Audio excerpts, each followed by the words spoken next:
We're at L'Hermitage Plantation. We're outside Frederick, Maryland right now. This is actually on the land owned by Monocacy National Battlefield. I think I'm pronouncing that right, a Civil War battlefield.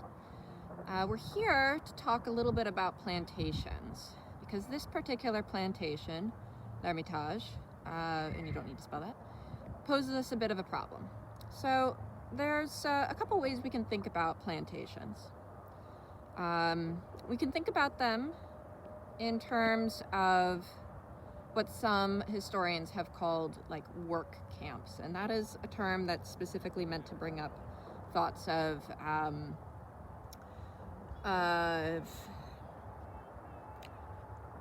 compelled work, and really to strip all the romanticism that's sometimes associated with plantations away from the concept of a plantation, and really emphasize that work under pain of violence took place, pain of death took place at plantations. And that's definitely something that we have to remember when we think about plantations, is that they're places where violence was central to how they functioned. But there's another part of plantations as well that's important to remember, and that is this is the big house. This is where the owners of this particular plantation lived. There's also the slave cabins, which would have been located in that green field right before the road that you see there. They're not there anymore, but recently there was an archaeological dig that located 4 of them again in this. Let me see if I can point to it. Ooh, oh, there's my hand. Okay, so this green strip right here, there would have been 4 slave buildings right there. I think that there were, if I remember correctly, this particular family brought, the Vansandière family brought 22 of their slaves with them here when they fled the Haitian Revolution. So that tells you a couple things already. The Vansandière, and you don't need to spell that, Vansandière family was a white French family that fled the Haitian Revolution because they didn't want to be killed by their slaves. They brought the maximum of slaves they could legally import into the United States at the time here to Maryland, a majority Catholic state, or a significantly Catholic state, where they thought they'd be surrounded by people that would at least worship like them, and where there was plenty of farmland where they could kind of recreate the slave society that had just been destroyed by those slaves. So they brought their enslaved people here, had the enslaved people build some cabins out here to live in. And then the Vansandière family also, in this building here, yeah, there's a cannon here because this is a battlefield as well, right? But we're focused on the plantation bit, not the battlefield bit. So they built buildings like this farm sort of building here to process tobacco and some of the other products that would have been produced here on a mass scale. The Vansandières used a lot of incredibly violent techniques to discipline and control their enslaved labor force. They were actually so very violent and were so public about that violence that it actually really upset their neighbors, who were also slave owners, but they were using methods that were not considered normal by Maryland standards. And they were actually sued, the Vansandière family, and for separate reasons. They were sued by residents around them, other plantation owners, and essentially socially isolated for mistreating their slaves. Not that that was a attack on slavery as a system, just on the way that the Vansandières carried it out.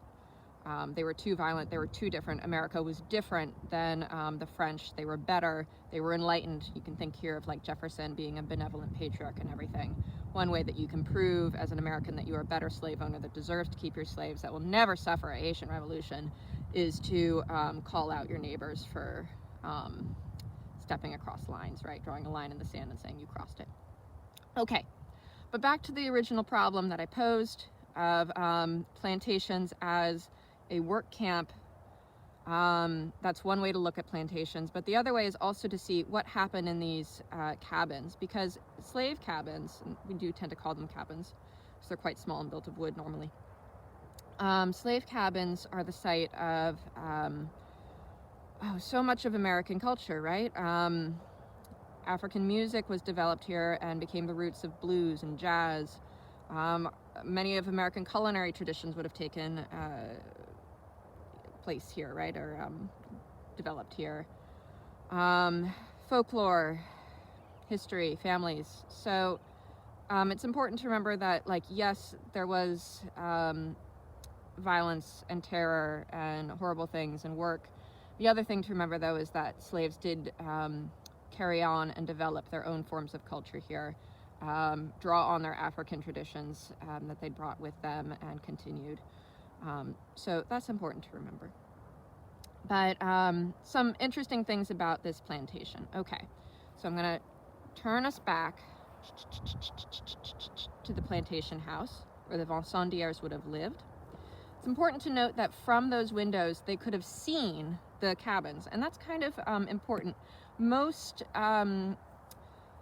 plantation houses, they can see the cabins from where they are, and that is specifically to survey them and monitor them and make sure that nothing bad is happening, but also keep them kind of at a distance.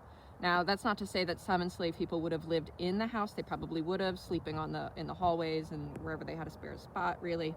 That also would have happened. But it's actually because of this distance, and we might see my friend Ben in a second here. Hello, Ben. But it's also because of this distance between cabin and plantation that the separate culture of enslaved people was able to develop, because they had that bit of distance where they could do their own thing. Okay, another thing that's important here. I'm going to shift back to this farm building here. We know that the Vincentières were interested in growing tobacco. We also know that they were interested in installing bits of machinery and carrying out kind of like to make their business as modern as possible, as developed as possible. And that's kind of important to keep in mind as well. They're growing tobacco. People have been growing tobacco in Maryland since the 1600s. We know that story, right? We went over that in class about tobacco in Virginia, and it spread to Maryland real fast as well. But people like the Vincentières took it to a whole new level. There would have been clocks on this plantation that would have told slaves to be at work at a certain time, to take a break at a certain time, to end at a certain time.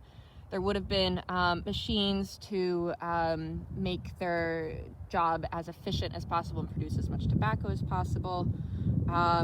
There would have been very serious accounting, very sophisticated accounting to keep track of all the produce, make sure that they could track their money as closely as possible.